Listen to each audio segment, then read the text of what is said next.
ગણપતિ મંદિર હોય કે હનુમાનજીનું હોય કે કોઈ પણ ભગવાનનું હોય, રણછોડરાયનું હોય, કોઈ પણ ભગવાનના મંદિરમાં પાછળ જઈને પગે લાગવાની કોઈ વાત છે જ નહીં ક્યારેય. કોઈ પણ મંદિરમાં ક્યારેય પાછળ જઈને પગે લાગી શકાય નહીં. એનું કારણ છે શાસ્ત્રમાં લખ્યું છે મારા ભાઈ બહેનો, ભગવાનની આગળ ધર્મ છે અને ભગવાનની પીઠ પાછળ અધર્મ છે. ભગવાનની પીઠ પાછળ અધર્મ છે. ભગવાનની પાછળ જઈને જ્યારે તમે પગે લાગો છો ત્યારે તમે તમારા પુણ્યનો નાશ કરી રહ્યા છો. જે પગે લાગ્યા આગળ તમે જે કામ કર્યું, જેટલું તમે દાન કર્યું, આગળ પેટીમાં તમે 200-500 રૂપિયા નાખી દીધા, તમે પગે લાગ્યા અને પાછળ જઈને ત્યારે તમે પગે લાગો છો ત્યારે એ બધું જ કરેલું તમારું છે એ બધું ધોવાઈને સાફ થઈ જાય.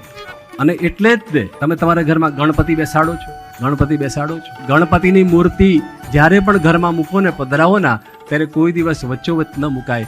એની પીઠ છે ને એની પાછળ દિવાલ હોવી જોઈએ. શું હોવું જોઈએ? દિવાલ અથવા આડશ હોવી જોઈએ. શું હોવું જોઈએ? દિવાલ અથવા આડશ હોવી જોઈએ.